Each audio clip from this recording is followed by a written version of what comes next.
पवित्र श्रीमद् भागवत गीता, पवित्र चारों वेद, पवित्र कुरान शरीफ, पवित्र बाइबल, पवित्र गुरु ग्रंथ साहिब, पवित्र कबीर साहिब की वाणी में छुपे हुए गूढ़ रहस्य अर्थात तत्व को जानने के लिए कृपया अवश्य सुनिए जगत गुरु तत्वदर्शी संत रामपाल जी महाराज के मंगल प्रवचन।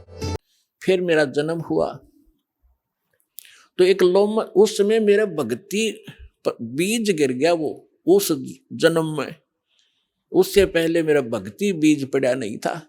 उसके बाद फिर देखो, कहते मेरा जन्म हुआ, भक्ति की प्रेरणा बनी रही, इधर उधर भटकता रहा, संतों के पास गया और जैसे कुछ संतों से ऐसा वैसा ज्ञान सुना कि भगवान तो निराकार है, निर्गुण है, उसी की भक्ति करनी चाहिए, सरगुण की भक्ति से कोई लाभ नहीं है। ये मेरे आत्मा में अन्य संतों से ज्ञान ग्रहण करके घर कर गई थी। अब बात एक दिन लोमस ऋषि कथा कर रहे थे, वहां जाकर मैं कथा सुनूं था और लोमस ऋषि जी सरगुण के ऊपर कथा कर रहे थे, सरगुण भगवान के ऊपर। तो मैंने कहा कि ऋषि जी, सरगुण तो सब नाश हो जाए, मैं तो हूं निर्गुण का अधिकारी, मुझे तो निर्गुण कथा सुनाओ भगवान की। लोमस ऋषि ने बहुत से प्रमाण दिए कि बेटा, सरगुण बिना निर्गुण क्या गावे। अगर भगवान को आपने सरगुण में नहीं देखा तो निर्गुण का क्या लाभ उसका। जैसे वृक्ष बीज के माही है, जैसे वृक्ष बीज के अंदर वृक्ष होता है, जैसे वृक्ष बीज सब ठोरा, जब उग गए तब दिखे मोरा। एक आम का गुठली है और वह गुठली के अंदर वो आम निर्गुण रूप में है, निराकार समझो, जैसे तुम निराकार कहते हो। तो उस निराकार का क्या करेगा, आम का तो ये बता देंगे इस गुठली में आम है, पेड़ है, पूरा पूरा वृक्ष है इसके अंदर। तो इसके बताने से तुझे क्या लाभ हुआ। अब उस बीज को बीजा जावे गुठली को, फिर वो पौधा बने, फिर वो पेड़ बने और फिर वो आम लगे। तो सरगुण बिना निर्गुण किए गावे। तो भगवान का लाभ जो है सरगुण से ही होगा, निर्गुण के गीत गान तो नहीं होगा। अब कहने लगे मेरे ये उदाहरण बहुत से उन्होंने दिए पर मेरी बुद्धि में ग्रहण नहीं हुए। मैं उनके साथ ऊट पटांग अभद्र तरीके से प्रश्नोत्तरी करता रहा, यानी मजाक तौर पे। लोमस ऋषि ने मुझे श्राप दे दिया कि तेरा चंडाल के घर, तू तो चंडाल के घर जन्म होना चाहिए, तेरे जैसे दुष्ट करे चंडाल, जा चंडाल बन। अब मुझे इतना एहसास हुआ कि मेरे से गलती हुई, मैंने क्रोध नहीं माना और मैं जो भी उन्होंने मुझे फटकारा डांटा, मैं ऐसे मायूस होकर देखता रहा। फिर मैंने हाथ जोड़कर चरण पकड़ के प्रार्थना की है, हे ऋषि जी, इस दास को जन्म तो कहीं दे देना पर एक आशीर्वाद दे दो, मुझसे गलती तो बन ही गई कि मेरी भक्ति की भूल ना पड़े। तब उस ऋषि ने वो आशीर्वाद दे दिया, ठीक है बेटा, जन्म तो तेरा चंडाल काग के घर होगा लेकिन भक्ति बनी, याद बनी रहेगी भगवान की। तो फिर उसने बताया कि मेरा कागभूषण रूप से एक काग चंड नाम का काग था, देवता, और ब्रह्मा जी की पत्नी अपनी हंसनी को लेकर जो ऋतु पर आई थी उसको गर्भवती कराना था, कागचंड के यहाँ लेगी। उनके संयोग से फिर मेरा जन्म हुआ। ऊपर से मुंह तो मेरा काग का है और नीचे का सारा शरीर देवताओं जैसा मनुष्य का है उसका। तो कहने का भाव दास का ये है। फिर क्या बताया उसने कि फिर जो मुझे आज जो वस्तु मिली, जो भक्ति मिली, एक जोगजीत नाम के संत मिले, ये परमात्मा थे। कहते हैं, गोता मारूं स्वर्ग में जा बैठूं पाताल, गरीब दास ढूंढता फिरूं अपने हीरे मोती लाल। कहते फिर जोगजीत नाम के एक संत मिले, वही परमात्मा स्वयं संत रूप में कहीं भी प्रकट हो जाते हैं। तो उन्होंने मुझे वो ज्ञान सुनाया, गुरु जी मैंने कभी सुना नहीं था, लेकिन प्रारंभ में जब मैंने ज्ञान सुना मेरे मन में बड़ा जो है दुख हो रहा था कि ये विष्णु जी और ब्रह्मा जी और शिव जी से ऊपर कोई शक्ति बता रहा है। लेकिन मुझे वो डर था कि संत के साथ बेअदबी नहीं करनी चाहिए, क्योंकि मैं पहले भुगत भोगी था। लोमश ऋषि के साथ मैंने उठपटांग प्रश्नोत्तरी करके मैं बड़ा दुख पाया था। मैं उनसे विवाद नहीं किया, लेकिन नम्रता से प्रश्न करता रहा, मन में फिर करता रहा। अंत में ऐसा समझ में आया भूषण जी, गुरु जी आज मैं जिस अतिथि में आज मैं हूँ और जो ज्ञान मुझे प्राप्त है और जो भक्ति मुझे प्राप्त है, शायद किसी को होगी। तो कहने का भाव ये है कि उसमें भक्ति बीज पड़ा कितनी कठिनता से, कि 6 महीने तक ज्ञान सुनता रहा, नाम लेने की नहीं सोची। इतना अंदर हमारे जो पाप कर्म घर कर चुके होते हैं, जिन्होंने किसी जन्म में भक्ति ना की हो, और फिर भक्ति की शुरुआत हुई और परमात्मा ने उस आत्मा को अपनी शरण में लेने के लिए सारी क्रिया की। लोमश ऋषि से पहले उसको इतना डरवा दिया, यदि उस समय लोमश ऋषि काकभूषण को वो श्राप नहीं देता, वो डर उसके दिल में ना होता, तो परमात्मा का ज्ञान तो पुण्यात्माओं वो कभी नहीं सुन सकता था। आज आप देखते हो जितने भी पुण्यात्मा यहाँ आए हैं, आपने पहली बार यो ज्ञान सुना होगा तो आपकी सुई कभी 100 पर, कभी 0 पर, कभी ऊपर कभी नीचे हुई होगी। ये क्या बक रहा है, कहाँ से ले आइए ज्ञान। और फिर देखिए आपने प्रमाण, अब दांतों तले उंगली दबा रहे हो आप। तो कैसे कहते हैं 100 छल सीधर मैं करूं अपने जन के काज। तो आपके ऊपर जो रहम परमात्मा का है ये विशेष है। जो दास कहना चाह रहा था, आपको ये यथार्थ ज्ञान समझाने के लिए ये प्रमाण उदाहरण दिया है। आप जी पुण्यकर्मी प्राणी हैं, पूर्व जन्म के मनुष्य थे, आपके अंदर भक्ति की आस्था विद्यमान थी, आपने शीघ्र ग्रहण कर लिया। और जो आपके घरों में अब संतान आएंगी वो भगवान के कोटे से आएंगी, बहुत अच्छी होंगी, उनकी तो आपने भविष्य की चिंता करने की जरूरत नहीं रहेगी। और जो अन्य प्राणी हैं वर्तमान के अंदर हैं, वो जो ऐसे हैं जो पूर्व जन्म के भक्त मनुष्य थे वो शीघ्र आ जाएंगे, और जो काकभूषण जैसे होंगे उनका भी तरीका अपनाया परमात्मा ने। क्या होगा, एक घर में तीनों ने दीक्षा ले ली, एक नहीं लेता, ठीक है, तो वो काकभूषण की श्रेणी का है। अब उसके लिए मालिक ने क्या दया करी है, घर में आरती चलेगी, कोई मंत्र कर रहा है इधर बैठ के, कोई कर रहा है इधर बैठ के, सत्संग चलेगा, ना चाहते हुए कभी देखा जरूर का, सुनेगा, हैं बैठ के वैसे बैठा लेंगे, बैठता जातू नाम मत लिए तो सुनेगा, तो कभी ना कभी उसके भी काकभूषण की तरह इच्छा बनेगी, उसके पाप नरमावेंगे। क्योंकि भगवान की कुछ ऐसे संस्कार होते हैं, ऐसे पाप होते हैं जो ज्ञान यज्ञ से ही समाप्त होते हैं। अब कुछ ऐसे पाप होते हैं जो प्रणाम यज्ञ से समाप्त होते हैं। जैसे कपड़ा मैला हो गया, सिंपली कोई धूल मिट्टी लगी है झड़का दिया, निर्मल हुआ। थोड़ी बहुत और मैल लगा है तो वैसे पानी में से निकाल दिया तो भी ठीक हो गया। और भी ज्यादा मैला है तो साबुन प्रयोग करना पड़ता है, और भी ज्यादा कहीं कोई दाग लगा है तो ड्राई क्लीन करानी पड़ती है, तो वो तब निर्मल होता है। हमारे युगों युगों के अंतःकरण के अंदर बड़े धब्बे लगे हुए हैं, अंतःकरण में हमारे पाप जमा है, तो उन पापों के नाश के लिए ये सब प्रक्रिया आपकी यहाँ कराई जाती है। 5 यज्ञ कराई जाती हैं आपसे। एक यज्ञ है धर्म की, कुछ ऐसे पाप होते हैं जो धर्म करने से ही अक्षीण हुआ करते हैं। एक यज्ञ है धर्म की, दूसरी यज्ञ है ध्यान, परमात्मा का चिंतन, मीन ध्यान, उसकी कसक बने, उसकी एक न्यारी आपको याद बनी रहे, उसको ध्यान कहते हैं।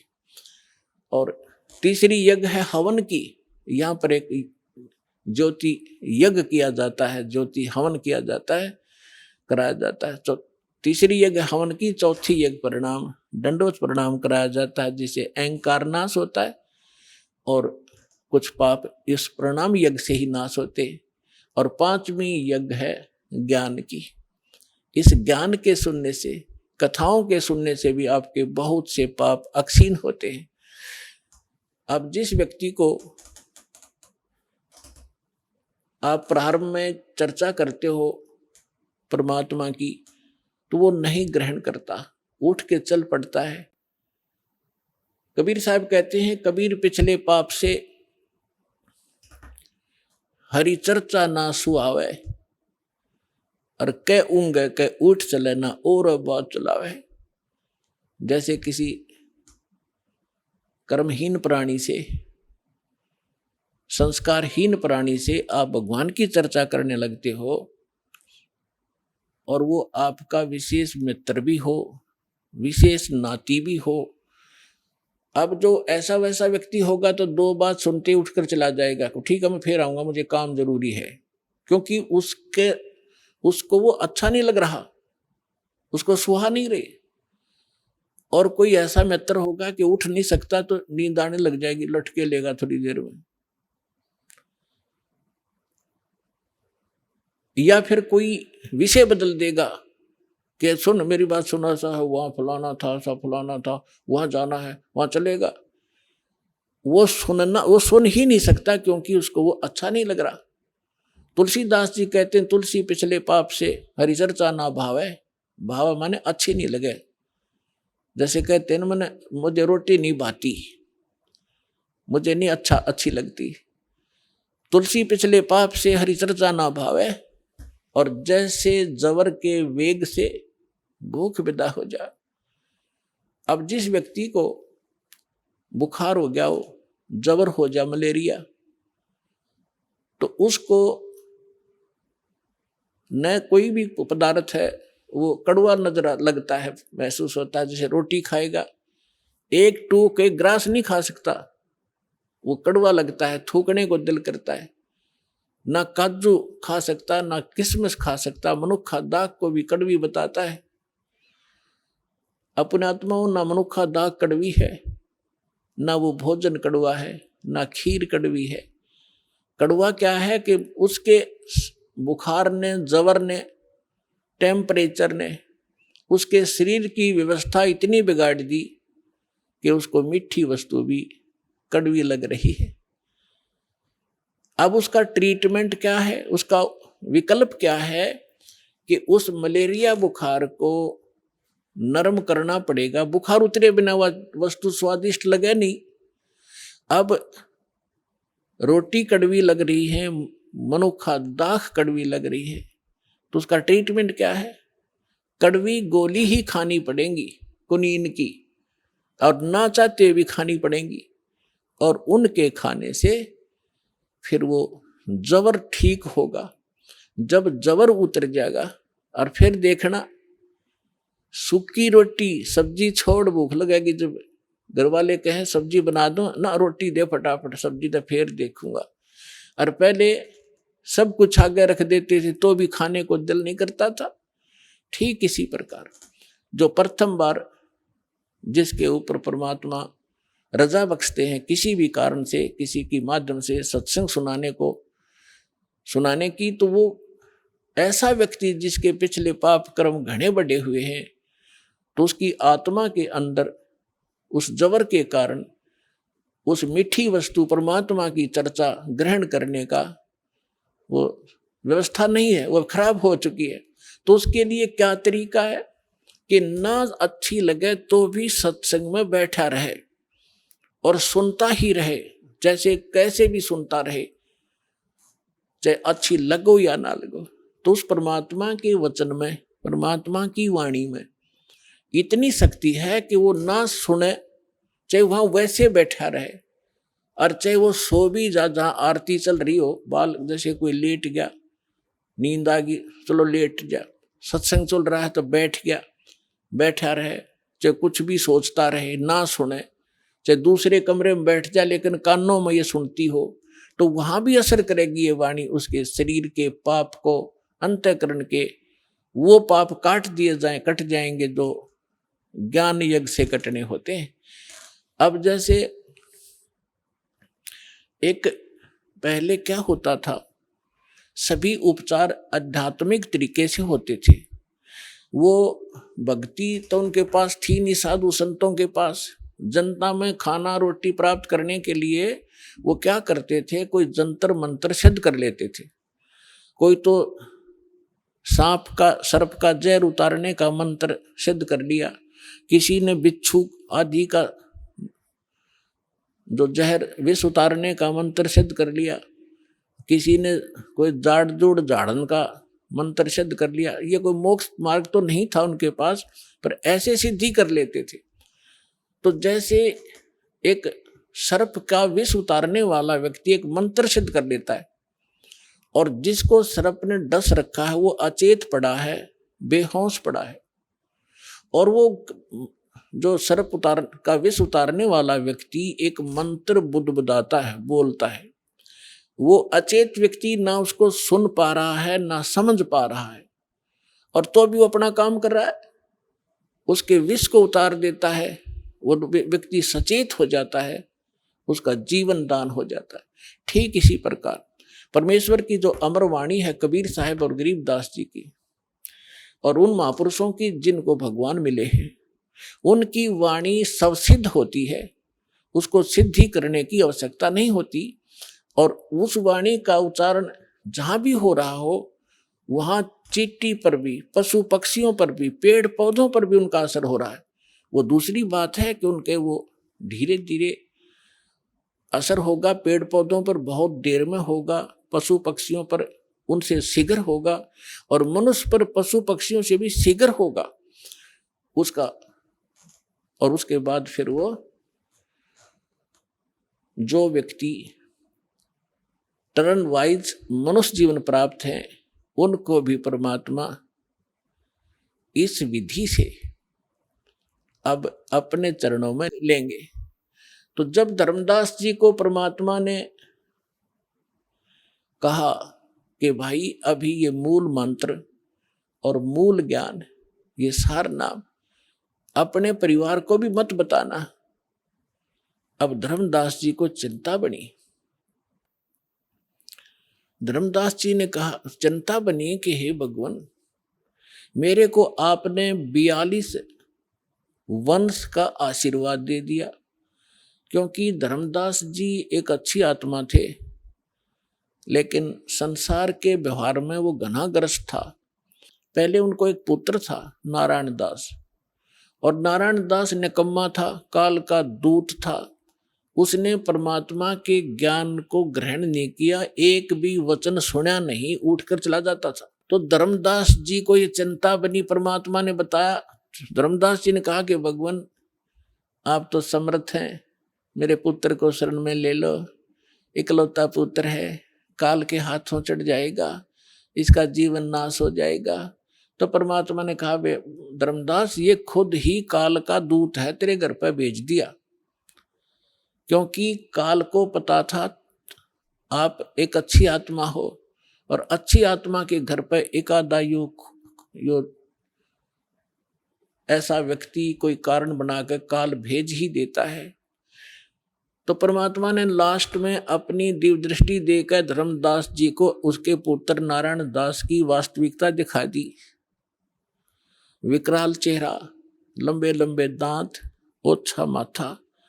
तो परमात्मा ने कहा कि ये दूत आया हुआ है, काल का स्पेशल भेजा हुआ है तेरी भक्ति नाश करने के लिए। इस बात से धर्मदास चिंतित हो गया कि हे भगवान, ये तो सचमुच, ये तो लड़के के कवर में मेरा दुश्मन बैठा है। फिर उसको चिंता हुई कि हे भगवान, 82 साल की उम्र होगी, और अब क्या होगा? और ये तो काल का वंश चल गया मेरे से, और पाप का भागी हो गया मैं। तो परमात्मा ने कहा कि ऐसे व्यक्ति का वंश नहीं चला करता। तो परमात्मा बोले, जी इसका नहीं चलेगा तो मेरा भी वंश नाश हो गया। हे भगवान, अब क्या होगा?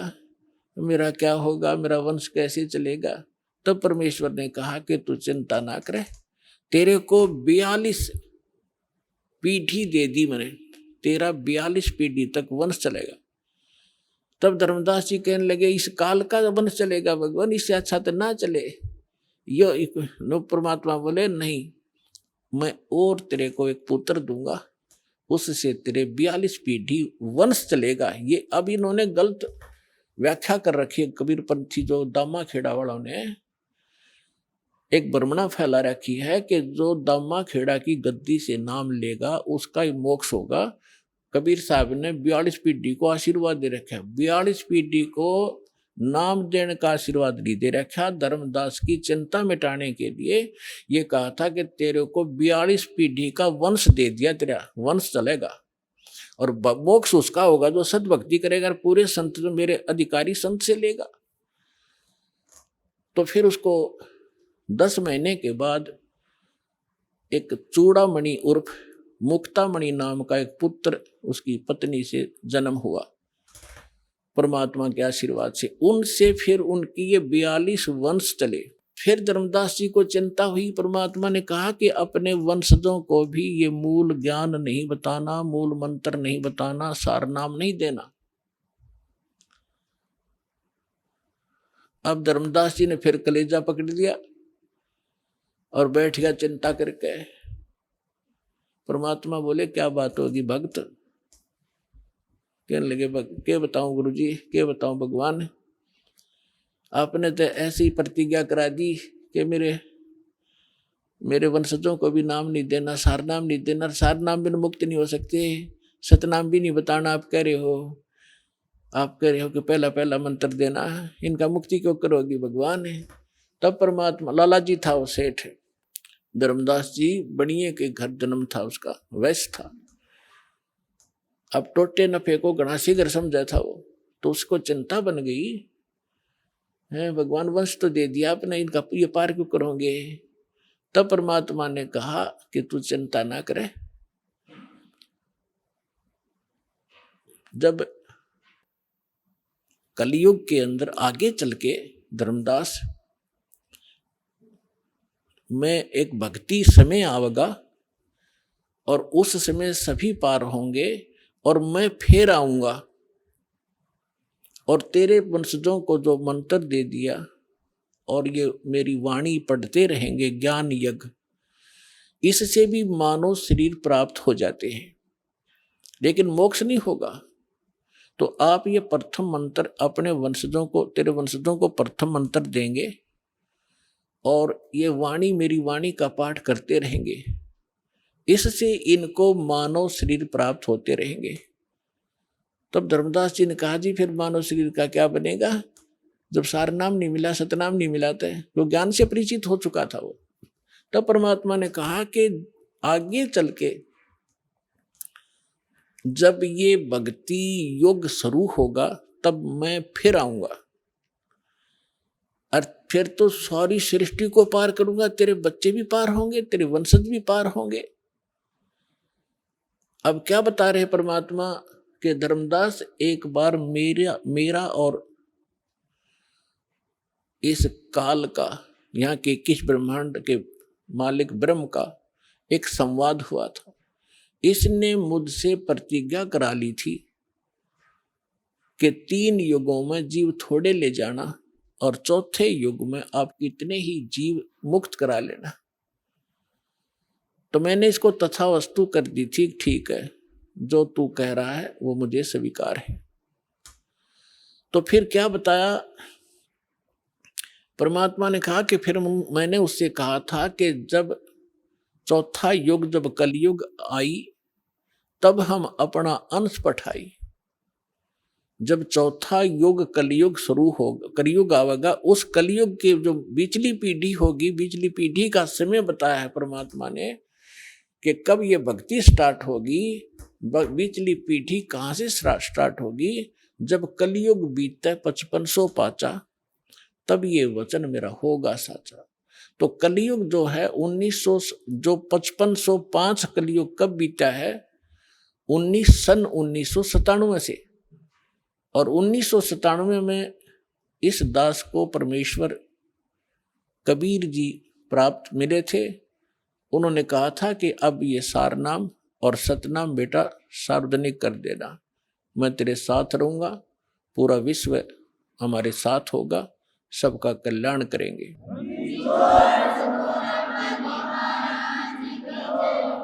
तो परमात्मा ने धर्मदास जी से कहा था कि के काल से मेरी वार्ता हुई थी, तब मैंने काल से कहा था कि विनती तोर मान में लीनी, कि जो तूने विनती की है काल के 3 युगों में जीव ना ले जाना, चौथे युग में 3 युगों में थोड़े जीव ले जाना, चौथा युग जब कलयुग आवे तब शरण जीव बहु जावे, ऐसा वचन हर मोय दीजे, तब गमन संसार ही कीजिए। तब परमात्मा ने कहा था विनती तोर लीन में मानी, और मोह को ठगे काल अभिमानी। फिर परमात्मा ने कहा कि चौथा युग जब कलयुग आई, तब हम अपना अंश पठाई। जब चौथा युग कलयुग आवेगा, तब हम अपना अंश अपनी प्यारी आत्मा को भेजूंगा। अब उसको ये कहे कि मैं आऊंगा या ऐसे आऊंगा, तो वो काल नहीं समझ पावा था। इसलिए परमात्मा कहते हैं सो छल छिद्र मैं करूं अपने जन के काज। तो क्या बताया था कि चौथा युग जब कलयुग आई, तब हम अपना अंश पठाई। काल फंद छूटे नरलोई, काल का फंद, काल का बंधन छूटे नरलोई, सब नर नारियों का ये बंधन छूटेगा और सकल सृष्टि परवानिक होई। पूरा विश्व मंत्र लेगा, परवानिक माने दीक्षित होगा।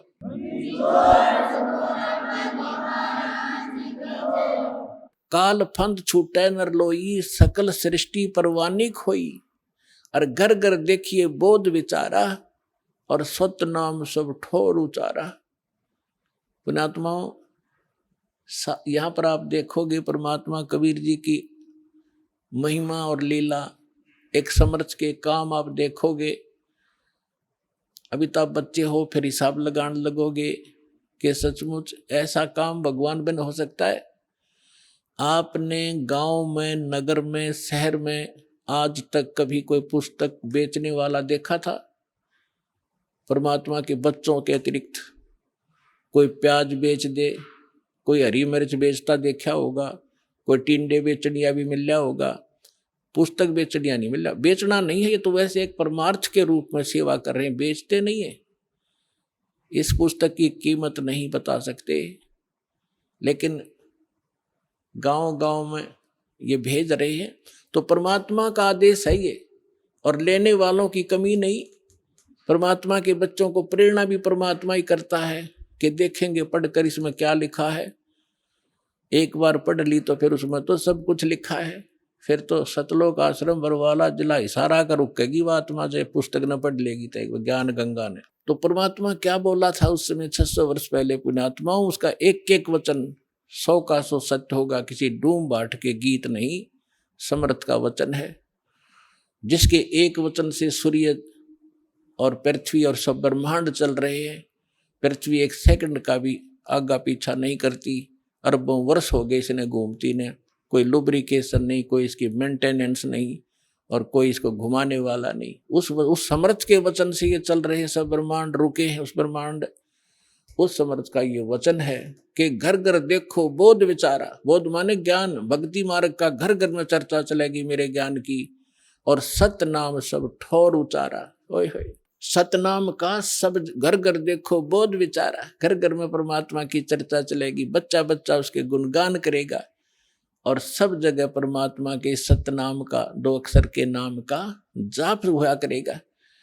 अब देखो पुण्यात्मा, हलवा बनावे हम, और महक जाओ पड़ोसियां के भी, यानी उनको कितना अच्छा लगता है, उनको भी आनंद आता है उस हलवे की महक से, सुगंध से, जो गंध जाती है सुगंध। तो इसी प्रकार मंत्र करोगे जाप आप, और आनंद आओगा दूसरे साथ बैठे ने भी। अब वो लाभ तो नहीं ले सकता जो हलवा बनाने वाला, जो घर में हलवा बना रहा है, वो हलवा खाकर आनंद ले रहा है, और पड़ोसी ने केवल महक प्राप्त होगी, और वो भी अच्छी है। एक तो घर में दारू काट है, शराब बनाओ तो पड़ोसी का भी नशा हो, गुंडा लग गया, उसने छींक आवे। अरे घर में हलवा बने तो पड़ोसी तो अच्छी ही वो जाती है उसकी संदेश। तो इसी प्रकार जो सुमन करोगे वो तो हलवा तो आप खाओगे, लेकिन उसकी महक पड़ोसी को भी आभास होगा उसको। तो इस प्रकार इस परमात्मा का मंत्र घर घर में चलेगा। कोई बस में बैठे जाते हो, ट्रेन में बैठे हो, कोई सिमरन कर रहा श्वास का, कोई कर रहा प्रथम मंत्र मन मन में, तो पास में बैठे यात्रियों के भी उसका प्रभाव पड़ेगा और एक ना एक दिन उनके पाप नाश होंगे वो, और आत्मा जागेगी। इस प्रकार से परमात्मा ने पूरे विश्व को अपने बच्चों को शरण में लेना ही लेना है, चाहे आज कोई हिंदू है, चाहे कोई मुसलमान है, चाहे सिख है या ईसाई है। हम बगैर ज्ञान के बढ़ते चले गए। अब हमें पता चलेगा आज मृत्यु होगी, हम हिंदू हैं, कल मृत्यु हो जाए, हम अमेरिका में पैदा हो गए, ईसाई का झंडा उठा लिया है, और फिर मृत्यु हो गई, हम मुसलमान का, फिर मुसलमान का झंडा उठा लिया। हम हैं कौन, हम आए कहाँ से हैं, मनुष्य जीवन का उद्देश्य क्या है, तो ये इस तत्व ज्ञान से पता चलेगा। फिर क्या बताया परमात्मा ने कि कलयुग बीते 5500 पाचा, तब ये मेरा वचन होगा साचा। 600 वर्ष पहले ये बात कहना कि घर घर में मेरे ज्ञान की चर्चा होगी और मेरा ही ज्ञान रहेगा, पूरा विश्व मेरी भक्ति करेगा धर्मदास, तो धर्मदास का गलेवा उतरे नहीं थी। तो परमात्मा ने कहा कि कलयुग बीते 5500 पाचा, तब ये वचन मेरा होगा साचा। कलयुग बीत जावे जब एता, और सभी जीव परम पुरुष पद चेता। ओए होए होए, आप पुण्यात्मा जो इस ज्ञान से परिचित हो चुके हो उनका तो यह बात बिल्कुल समझ में आएगी 100% तुरंत। आप क्या देख रहे हो, आज से पहले आपने ज्ञान गंगा सुनने से पहले परम पुरुष का ज्ञान नहीं था, आपने केवल अपने ही देवी देवताओं का ज्ञान था, और स्वर्ग लोक तक हम उत्तम स्थान मान्या करते। एक ये राधा स्वामी पंथ है जो गुरु नानक देव जी के और कबीर जी की वाणी को पढ़ पढ़ा के कहीं की ईंट कहीं का रोड़ा जचा गए, ये सतलोक सचखंड और सतनाम ये बताने लगे थे। इन्हें कख नहीं पता, कैख है भी नहीं पता भक्ति मार्ग। ये क्या बताते हैं, सतलोक में परमात्मा निराकार है, चेतन ही चेतन है, प्रकाश ही प्रकाश है। और फिर सतलोक कैसा है, सतनाम क्या है, सार नाम क्या है, सार शब्द क्या है, सतलोक क्या है, सतपुरुष क्या है, इनके परम धनी के वचन है शिवदयाल जी के, जिससे युवराधा स्वामी धन धन सतगुरु सच्चा सौदा जनो दादा जय गुरुदेव निरंकारी परंकारी जितने पंथ हैं ये उसी से निकले हैं, उसी के आधार से। वो क्या बताता है कि वही सतनाम है, सतनाम वही सतपुरुष है, सतनाम ही, और सतनाम ही सतलोक है, सतनाम ही सार शब्द है, सतनाम ही सतपुरुष है, सतनाम ही सार नाम है। कख है इनको पता। तो अब कहते हैं परमात्मा ने कहा है कि कलयुग बीत जावे जब एता, और सभी जीव परम पुरुष पद चेता। ओए है परम पुरुष, गीता जी अध्याय नंबर 15 के श्लोक नंबर 16 और 17 में 3 पुरुष हैं। एक सरपुरुष, यह ब्रह्म है 21 ब्रह्मांड का स्वामी, और एक अक्षर पुरुष जो 7 संग ब्रह्मांड का मालिक है। ये दोनों परम पुरुष नहीं है, इसलिए गीता अध्याय नंबर 15 के श्लोक 17 में तुरंत कहा है कि उत्तम पुरुष है तू अन्य परमात्मा इति उदाहरते। ये लोग धर्म अविश्य विवर्ती अवैश्वर है कि वो परम पुरुष तो कोई और है। उत्तम पुरुष, उत्तम माने श्रेष्ठ, परम माने श्रेष्ठ, परम पुरुष उत्तम पुरुष, श्रेष्ठ पुरुष, पुरुष माने परमात्मा, वो तो कोई इन दोनों से भी अन्य है, सरपुरुष और अक्षर पुरुष से। और वही तीनों लोकों में प्रवेश करके सबका धारण पोषण करता है। गीता अध्याय नंबर 18 के श्लोक 62 में कहा कि अर्जुन तो सर्वभाव से उस परमेश्वर की शरण में जा। एक ईश, एक ईश्वर, एक परमेश्वर। ईश ये सरपुरुष है और ईश्वर ये अक्षर पुरुष है। परमेश्वर वो परम अक्षर पुरुष है, परम अक्षर ब्रह्म है। तो उस परमेश्वर की शरण में जा, उसकी कृपा से ही तू परम शांति को और सनातन परम धाम को प्राप्त होगा। सनातन शाश्वतम स्थानम, सदा रहने वाले अविनाशी स्थान को प्राप्त होगा। गीता अध्याय नंबर 15 के श्लोक नंबर 4 में कहा कि तत्वदर्शी संत की प्राप्ति के उपरांत उस तत्व ज्ञान रूपी शस्त्र से अज्ञान रूपी अंधकार को काटकर उसके पश्चात परमेश्वर के उस परम पद की खोज करनी चाहिए। जहां जाने के बाद साधक फिर लौटकर संसार में कभी नहीं आते। और जिस परमेश्वर ने सारे ब्रह्मांडों की रचना की है, केवल उसकी भक्ति करो और सब भक्ति त्याग दो। तो उस परम पद को खोजना चाहिए, परमेश्वर के उस परम पद को खोजना चाहिए। तो यहां परमात्मा वही बात कह रहे हैं कि कलयुग बीत जावे जब एता, और सब जीव परम पुरुष पद चेता, उस परम पुरुष के उस परम पद की के सभी परिचित हो जाएंगे, उसके सभी ज्ञाता हो जाएंगे कि कोई सतलोक है जहां परमात्मा रहता है, वहां जाने से हमारे को सब सुख मिलेंगे, जन्म और मृत्यु का ये झंझट मिटेगा। अब यहाँ तो हम संग जन्म हो गए भटकत्या ने, मरते और जन्मत्या ने, सारा जीवन संपत्ति जोड़ने में लगे रहते हैं, 1 मिनट में मृत्यु हो जाती है, वो जोड़ा जाड़ा यहीं रह जाता है, आप गधा बनकर कुम्हार के घर खड़ा होता है। ये कोई सांग है, कोई जीवन है? क्या लक्ष्य लेकर जी रहे थे हम? तो यहां पता चलेगा कि सब जीव परम पुरुष पद चेता, उसके परिचित होंगे, उसके ज्ञाता होंगे कि सचमुच वहां जाने से पीछा छूटेगा। जैसे आपकी मृत्यु हुई, फिर जन्म हुआ, परिवार बन गया, कैसा अच्छा लग रहा है, बहुत अच्छा। और 1 मिनट का भरोसा नहीं, क्या बिजली गिर जाए पूरा परिवार नाश हो जाए, किन कारणों से? तो परमात्मा ने कहा कि यहां से तो आपने जाना ही पड़ेगा, जाना पड़ेगा, लेकिन ऐसी भक्ति करो, ये भक्ति, और यहां से पुनर्जन्म की इच्छा मिटाओ। जहां आशा ता बासा होई, मन कर्म वचन सुमरियो सोई। अब भक्ति करो जब तक यहां हो अपना, यहाँ की, क्योंकि हम यहाँ रह रहे हैं तो हमारा ये कर्तव्य कर्म यहाँ भी करने पड़ेंगे। लेकिन अब जो काम आप जिस उद्देश्य से करते थे, माया संचन करने के लिए, कोठी गार्डन खातर, या थोड़ी सी स्पीड कम कर दो। और किस लिए कर रहे हो? बच्चों का ब्याह करना पड़ेगा, लड़की होगी 2, कैसे ब्याह होंगे, दहेज देना पड़ेगा। नहीं, कुछ ही दिनों में ये सभी समाप्त करेंगे। कोई दहेज ना लेगा ना देगा, लेगा ही नहीं कोई। उसको पता चलेगा क्यों ऋणी बना मैं, आज मैं पैसा ले रहा हूं, कल मैं इसका गधा बनकर पूरा करूंगा, बैल बनकर करना पड़ेगा, कोई भैंस गाय बनकर इसके घर बंधना पड़ेगा, क्यों सिर में दर्द कराया। तो पुण्यात्माओं, जब तक ये ज्ञान नहीं था, हम एक दूसरे से ऐसे जुड़ते चले गए, संस्कार बढ़ा लिए हमने। अब सतलोक चलने के लिए हमने इन संस्कारों को सीमित करना पड़ेगा, ताकि फिर से टांग उलझी ना रह जाए, को पल्ला हमारा कहीं कांटे में फंस ना जा और हम यहीं रह जाए। तो इसलिए, और मकान बनाओ, ठीक है, आपको जैसा परमात्मा ने पूर्व संस्कार से दिया है, मकान बनाओ, कोई घना लोग दिखावा ना करना चाहिए इसमें। टाइम पास करने के लिए चाहे एक झोपड़ी दे भगवान, और चाहे किसाई मकान दे, अपनी भक्ति करना उद्देश्य समझो। प्राकृतिक आपदाओं से बचने के लिए मकान की आवश्यकता है, ये शेड डाल रखा है, पर्याप्त है।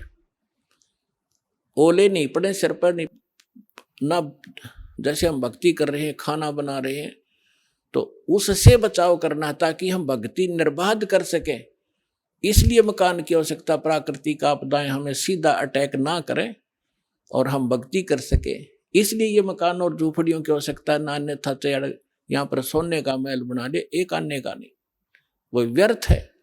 तो परमात्मा कहते हैं, राम रट दारिद्र भला और टूटी घर की छान, वो सुंदर महल किस काम के जहां भक्ति नहीं भगवान। राम रटत दारिद्र भला, दारिद्र माने बिल्कुल निर्धन, राम रटत निर्धन भला। और जिसकी छान भी चाहे थोड़ी बहुत कमजोर हो, टूट गई हो, थोड़ी फिर डालेगा, ठीक कर लेगा फूस ला करके। और वो कंचन महल किस काम के, सुंदर महल किस काम के, जहां भक्ति नहीं भगवान। तो इसलिए आप जी को ये परमात्मा का ज्ञान दिया जाता है, ताकि आपका उद्देश्य, लक्ष्य जीवन का एकदम बदले, चेंज हो, और आपके प्रबल इच्छा हो कि हम सतलोक जाएंगे। और वहां अब इच्छा कैसे कब बनेगी? जब आपको दृढ़ विश्वास हो जाएगा कि सचमुच कोई ऐसा लोक है और वहां जो सुविधा बताई जाती है, आपकी ऐसी ही सृष्टि होगी, ऐसा ही घर होगा, परिवार होगा। अब जो बच्चे आपके हैं और आपके संस्कार से जुड़े हैं और भक्ति कर रहे हैं, कोशिश करो, अगर आपको इनसे प्रेम है, इनमें लगाओ। ये तो ममता ऑटोमेटिक है, ये हैं भगवान के बच्चे, आपके नहीं हैं। लेकिन यहाँ संस्कार वश हमारे ये बने हैं, हमारे निमित्त किए गए हैं, तो हमारा कर्तव्य बनता है इनको भगवान की भक्ति पर जरूर लावे। इनको भगवान की भक्ति पर लगाओगे, सच्ची भक्ति पर, तो फिर जब आप यहाँ से शरीर छोड़कर जाओगे वहाँ, फिर ये भी शरीर छोड़कर आएंगे वहीं, तो वहाँ भी आपका ऐसे ही एक परिवार बनेगा जैसा यहाँ बन गया। अब देखो पुण्यात्माओं, यहाँ सारे दुख हैं। गर्मी में गर्मी सतावे, सर्दी में सर्दी, और फ्लड आ जा तो घरों में भी पानी घुस जा, और भी ना जाने कितने कष्ट शरीर में हमारा लगे रहते हैं। कोढ़ हो गया, कैंसर हो गया, अंधा हो गया, आंख फूट गई। लेकिन हम इतने ढीठ हैं, यदि हमारी मृत्यु ना हो तो इन दुखा ने भी कोई नहीं गिना। हमने मृत्यु का दुख मान रखा है, और यह मृत्यु कंपलसरी, यहाँ पर सारे दुख दे के भी मृत्यु होगी। अगर हमारी मृत्यु ना हो यहाँ, और परिवार हमारा देख कितना प्यारा लगता है, क्या हम मरना चाहते हैं? नहीं, कोई नहीं चाहता। लेकिन यह मृत्यु डेफिनेट होगी, और आप भी मरोगे, और ये जो बच्चे जिनको आप अपने मान रहे हो, ये भी शरीर ना जाने आपके सामने चले जाएं। तो इससे मन हटाओ, आप वहां जाओगे सतलोक में। आपका शरीर ऐसा होगा, कभी वृद्ध नहीं होगे, जरा नहीं होगा, जरा माने वृद्धावस्था, और मृत्यु नहीं होगी, सदा युवा शरीर रहेगा। और वहां आपके जो है ना घर, बड़े बड़े बड़े महल जो आप खाली छोड़कर आए हो, वहां आपके खाली पड़े हैं। आप गलती से इस काल के साथ लगकर यहाँ आ गए। जिन्होंने ये सृष्टि रचना सुन रखी होगी, उनको ये बातें आसानी से समझ में आ रही होंगी। लेकिन जिन्होंने सृष्टि रचना नहीं सुनी होगी, फिर धीरे धीरे कभी सुनाएंगे। आज वो ये सुने, क्योंकि सत्संग स्थल एक ऐसा स्थान है जिसमें प्रथम कक्षा के बच्चे भी आते हैं, और दूसरी कक्षा के भी, और बीए के भी यहीं बैठते हैं, और पीएचडी वाले भी बच्चे यहीं विद्यमान हैं। एक ही सत्संग में, एक ही प्रवचन से उन सबको उसी सत्र का ज्ञान देना पड़ता है। तो ये जो जिस सत्र के बच्चों के सत्र का ज्ञान है ये दास दे रहा है, वो उसको समझ में आ रहा है। तो ऐसे ये प्रत्येक सत्संग में, प्रत्येक प्रवचन में हर तरह का ज्ञान दिया जाता है। प्रथम वाले बच्चे भी समझे, और द्वितीय वाले भी, और जो पुराने भक्त हैं उनके लिए भी बताया जाता है कि सृष्टि रचना में आपने बहुत बार सुना है कि आपके वहाँ मकान खाली है, और आप गलती करके इस काल के साथ आगे, इसलिए आप यहाँ पर हैंड टू माउथ हो गए। और वहाँ सारी चीज भरी पड़ी है, किसी चीज का भाव नहीं, कोई टेंशन नहीं, और वहाँ विकार नहीं जीव में गंदे। ऐसा सिंपल स्वभाव देवताओं से भी, यहाँ के देवताओं में विकार है, लेकिन वहाँ के हंस, वो हंस कहे जाते हैं। हंस किसे कहते हैं? एक पक्षी होता हंस, एक बुगला होता उसी की हम शकल। लेकिन उनका पता कब चलता है? जब दोनों सरोवर के ऊपर हों। बुगला खाता है मच्छी, कीड़े मकोड़े, गोगे, और हंस खाता केवल मोती। वो कीड़े मकोड़े नहीं खाता, मछली नहीं खाता। तो उसको हंस कहते हैं जो विकार करे ही नहीं, चाहे मर जावे। और हंस का एक और गुण बताया है कि उसके सामने दूध रख दिया जाए, जिसमें 1 गिलास पानी 1 गिलास दूध डालकर रख दे मिला के, वो दूध ग्रहण कर लेगा और जल न छोड़ देगा उस पात्र में, जो का तो रह जाए। उसमें ऐसा गुण दिया मालिक ने। तो जिन्होंने दूध और पानी भिन्न भिन्न कर लिया इस ज्ञान के आधार से कि ये लोक कैसा है, यहाँ का जीवन कैसा है, और सतलोक में जो बताया जा रहा है वो कैसा है, तो वो भिन्न भिन्न कर लिया, इस जल को छोड़ दिया, दूध ग्रहण कर लिया, उसको हंस कहते। तो वह हंस कहे जाते हैं। आदमी अपने ही जैसे हैं, आकार ऐसा ही है, उनका शरीर वह बहुत तेजों में है, 16 सूर्य जितना प्रकाश एक वहां रहने वाले भक्त और भक्तनी का है। परमात्मा के शरीर का जो वहां प्रकाश है, एक रोमकूप में करोड़ सूर्य मिला दे, करोड़ चंद्रमा, ऐसी रोशनी है। परमात्मा सक्षम है, समर्थ है। जीव अलग है, परमात्मा भिन्न है। परमात्मा सर्वशक्तिमान है, जीव की एक सीमित पावर है और सीमित उनका सब क्रियाएं हैं। परमात्मा की क्रियाएं असीमित होती हैं। जो जीव और ब्रह्म एक बताते हैं वो भूले हुए प्राणी हैं, वो अज्ञानी आत्माएं हैं, उनको कुछ भी ज्ञान नहीं। अब जो प्रसंग चल रहा है, जैसे एक भक्त मिला इस दास को, मैंने उसको पहले की बात है, जब बहुत कम ही संगत होती थी, ऐसे हम दास भी किसी को पकड़ लेता था जान पहचान के, को आजा बैठ जा तुझे एक बात बताऊंगा, ज्ञान सुनाने लगा। अब वो अच्छी आत्मा था वैसे तो, सुनता रहा, सारी सृष्टि रचना सुनाई। एक दिन, 2 दिन, तीसरे दिन जब वो आया, वो कह लगा भाई बात सुन भगत जी, मैं आपकी बात ऐसी है मेरे हृदय में लग गए है और मेरा सरसा होता है इनका, और मैं ऐसा व्यक्ति हूं, मैं जौन से काम पर लगता हूं, पक्की धुन का आदमी हूं, मैं उसको करके छोड़ूंगा, छोड़ता हूं, बीच में नहीं छोड़ता। और मैं नाम लूं को नहीं, मैं नहीं लूंगा आपसे मंत्र। माँ के बात भाई क्यों नहीं लेगा, कि मैंने मंत्र ले लिया, मैं तो सिर धड़की बाजी लगा कर काम किया करता हूं और मैं भक्ति कर लूंगा और मैं चला जाऊंगा उड़ा, जहां बता रहे हो कौन सा लोक है, सतलोक भी भूल गया, मैं वहां चला जाऊंगा और वहां कोई भी ना पाया तो मैंने अकेला बैठा रहूंगा। मैं नहीं जाऊं, मैं तो यहीं रहूंगा, मेरा दिल नहीं लगे। मैंने उसे कहा कि भले पुरुष एक बात बता, अब यहाँ तू क्या दिल लग रहा है आपका, मान ले तू गधा बन गया और सुअर बन गया तो क्या दिल लगा तेरा? ने बोला बढ़िया है, आते जाते दिखते तो रहेंगे, घूमते फिरते, दिल लगा रहेगा। बता ऐसी वृत्ति गिरगी हमारी कि हमारा यही ठीक है, घूमते फिरते दिखे जाएंगे और यही ठीक सू, मैं वहां नहीं जाऊंगा। अब उसका जो ये कहना भी ठीक था कि आज तक किसी ने यही नहीं बताया कि सतलोक है और सतलोक में आदमी रहे हैं, वहां पर सृष्टि है, ये तो किसी ने बताया नहीं। ये राधा स्वामी वाले लोग कहते हैं कि वहां तो प्रकाश ही प्रकाश है, प्रकाश ही प्रकाश है, चेतन ही चेतन है। वो टिंडे लेंगे चेतन में जाकर प्रकाश में, समुद्र में डूब का मरना हो तो क्या? तो क्या ये कोई बात है, कोई आधार है इनकी बातों का? परमात्मा ने स्वयं जैसे पुणात्मा अब ये निर्णय करना चाहता दास की वो सतलोक में सारी सृष्टि है, ऐसे ही स्त्री पुरुष है, ऐसा ही परिवार है, लेकिन यहाँ तो गंदा व्यवहार है, या न्याय नाम की चीज नहीं।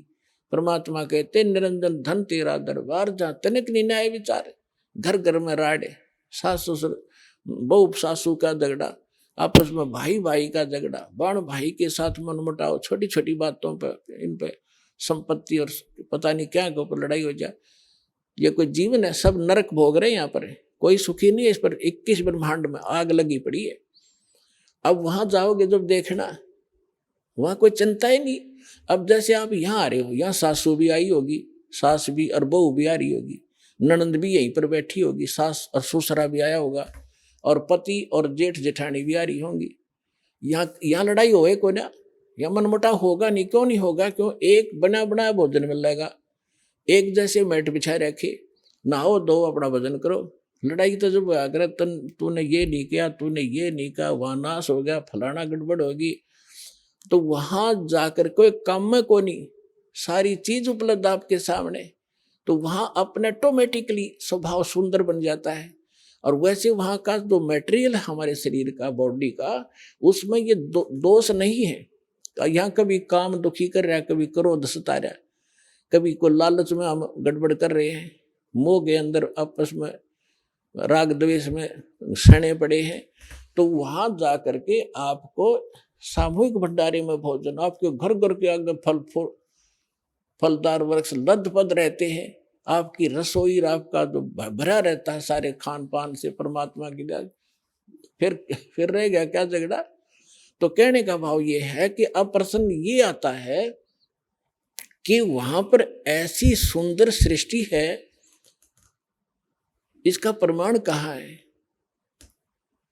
अब कैसे विश्वास हो हमारे को? देखो पुण्यात्मा,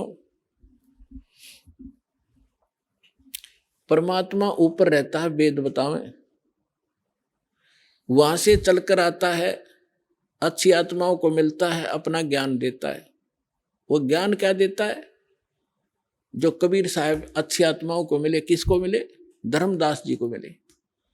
जब वो मथुरा के अंदर एक हिंदू परिवार में जन्मा था, बनिया वैश्य कुल में जन्म था, श्री विष्णु जी और भगवान शंकर के उपासक थे, वैष्णव धर्म से दीक्षित थे।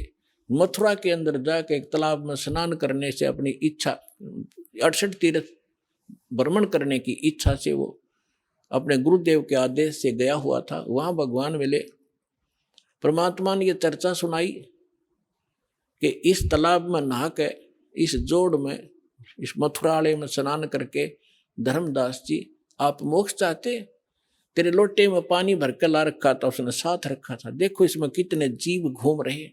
आइए अब हम उन श्रद्धालुओं के अनुभव जानते हैं जो जगत गुरु तत्वदर्शी संत रामपाल जी महाराज जी से दीक्षा प्राप्त कर चुके हैं तथा उनके द्वारा बताए गए भक्ति मार्ग पर चल रहे हैं। नमस्कार जी। नमस्कार सर। क्या नाम है जी आपका? मेरा नाम ठाकुराम हिरवानी, ग्राम हड़गहन, जिला बालोद, छत्तीसगढ़ से हूँ। सर, संत रामपाल जी महाराज से नाम दीक्षा आपने कब ली? सर, मैं संत रामपाल जी महाराज जी से मार्च 2017 में लिया। संत रामपाल जी महाराज से नाम दीक्षा लेने से पहले आप क्या भक्ति साधनाएं करते थे? सर जी, मैं वही परंपरागत पूजा अर्चना में लगा हुआ था।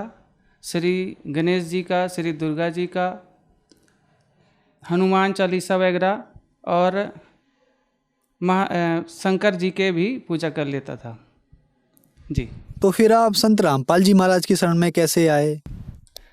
जी, मेरे छोटे बेटा का दोनों किडनी फेलियर था और मैं बहुत अस्पतालों में ले जाकर बहुत दुखी था और तमाम इलाज करवा चुके थे। एक दिन एक मेरे साथी टीचर, मैं भी टीचर हूँ, तो उन्होंने बताया कि मैं देख रहा हूँ कि आप बहुत इधर उधर भटक रहे हो। उन्होंने बताया संत रामपाल जी महाराज जी के बारे में, गुरुदेव के बारे में बताए कि हम गुरुदेव का आप सिर्फ, मैं कुछ नहीं बताऊंगा, सिर्फ सत्संग सुनो और सारा चीज़ सब आपको समझ में आ जाएगा। तो सर जी, मैं 3-4 महीना तक लगातार सत्संग सुना और बहुत कुछ ज्ञान समझ में आया। फिर एक दिन मैं और मेरे दोनों बेटों के साथ संत रामपाल जी महाराज जी से नाम दीक्षा लिया। सर, संत रामपाल जी महाराज से नाम दीक्षा लेने के बाद क्या आपको लाभ भी मिले? जी सर, बेटे लक्की को दोनों किडनी फेलियर था। लक्की अभी 12-13 वर्ष का है और ये जब लक्की 3-4 वर्ष का था तभी हमको इसकी किडनी फेलियर का पता चला और तब से हम रायपुर के आरोग्य हॉस्पिटल में भी गए और उसके अलावा हैदराबाद के केयर हॉस्पिटल में भी गए, वहाँ भी हम दिखाए। वहाँ डॉक्टर्स का कहना था कि ये लड़का जब 17 वर्ष का हो जाएगा तब इसका एकमात्र उपाय है किडनी ट्रांसप्लांट। तो हम तो बहुत दुखी हो गए थे, दोनों किडनी ट्रांसप्लांट की ही बात बोले थे। उसके बाद हम वहाँ से वापस आ गए और फिर अब अन्य उपाय ढूंढे। हम ईसाई धर्म गुरु के पास भी प्रार्थना करवाने गए थे, वहाँ भी 3-4 महीना गए, लेकिन ऐसा कुछ वहाँ लाभ नहीं हुआ और अन्य डॉक्टर्स के पास दवाई वगैरह चलता रहा। फिर 5-6 वर्ष हो गए, तब ये हमारे गुरुदेव के बारे में पता चला, संत रामपाल जी महाराज जी के बारे में, और हम वहाँ से नाम दीक्षा लिए। तब से लक्की को बीच बीच में फीवर वगैरह आ ही जाता था, लेकिन अब बिल्कुल स्वस्थ है और अभी आपके सामने है। सर जी, ये मेरा बेटा लक्की दास है, इसका दोनों किडनी फेलियर था और इसको बहुत ही समस्या थी। इसको 1 सप्ताह 15 दिन में बिल्कुल बुखार आ जाता था और सर्दी वगैरह की भी प्रॉब्लम होती थी। और यहाँ तक कि इसको दूध भी पीता था, वो भी सूट नहीं करता था। लेकिन संत रामपाल जी महाराज जी से, परमात्मा स्वरूप संत रामपाल जी महाराज जी से नाम दीक्षा लेने के बाद अब बिल्कुल स्वस्थ रहता है और हम वापस डॉक्टर्स के पास भी नहीं गए हैं। नमस्कार जी। नमस्कार, क्या नाम है जी आपका? मेरा नाम लक्की हिरवानी है। लक्की जी, आपको डॉक्टर्स ने बताया कि आपकी दोनों किडनियां खराब हैं और ये बदलनी पड़ेंगी, तो क्या ये बात ठीक है? हाँ जी, पूरी ठीक है। तब आप कितने साल के थे? तब मैं लगभग 6-7 साल का था। क्या परेशानियां होती थी आपको? मेरे को किडनी फेलियर था, पेशाब बूंद बूंद टपकता रहता था और बहुत कभी कभी बुखार, हफ्ता में एक बार बुखार आ जाता था, या फिर सभी पूरे डॉक्टर के पास जाते थे, हफ्ता में क्लियर पूरा जाते थे। तो फिर ये बीमारी आपकी कैसे ठीक हुई? संत रामपाल, हमारे गुरु संत रामपाल जी महाराज जी की शरण में आने के बाद मेरा जो किडनी का रोग है वो पूरी तरह से ठीक हो गया है। अब आप ठीक हैं? हाँ, बिल्कुल ठीक हूँ मैं। ये लकी का किडनी वाला रिपोर्ट है जो कि केयर हॉस्पिटल हैदराबाद से है सर जी, आप देख सकते हैं। डॉक्टर ने इसकी दोनों किडनी खराब बताई थी और दोनों किडनी चेंज ही होगा, यही एक उपाय बताए थे, जो कि संत रामपाल जी महाराज जी से नाम दीक्षा लेने के बाद सद्भक्ति करने से मेरा बच्चा, उनके दोनों किडनी बिल्कुल अब ठीक है, अब वह बिल्कुल स्वस्थ है। सर, आप क्या नशा करते थे? जी सर, मैं भी बिल्कुल नशा से लिप्त हो गया था।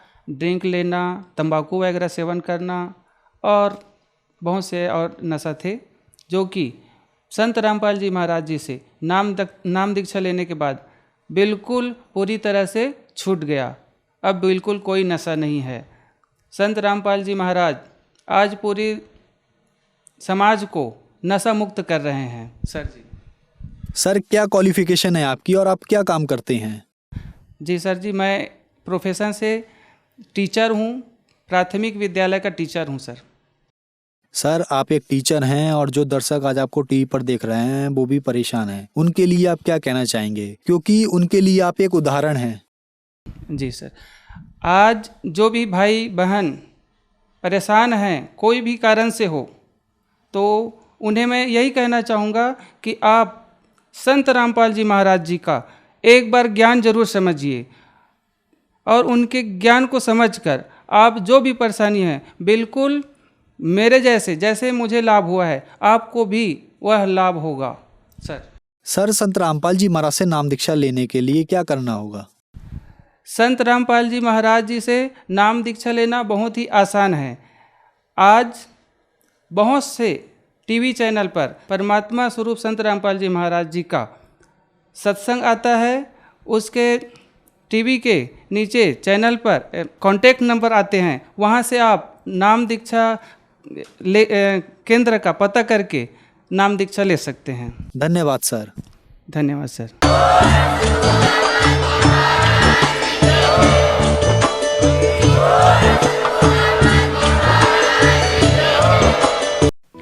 आप सुन रहे थे जगत गुरु तत्वदर्शी संत रामपाल जी महाराज के मंगल प्रवचन। अधिक जानकारी के लिए संपर्क करें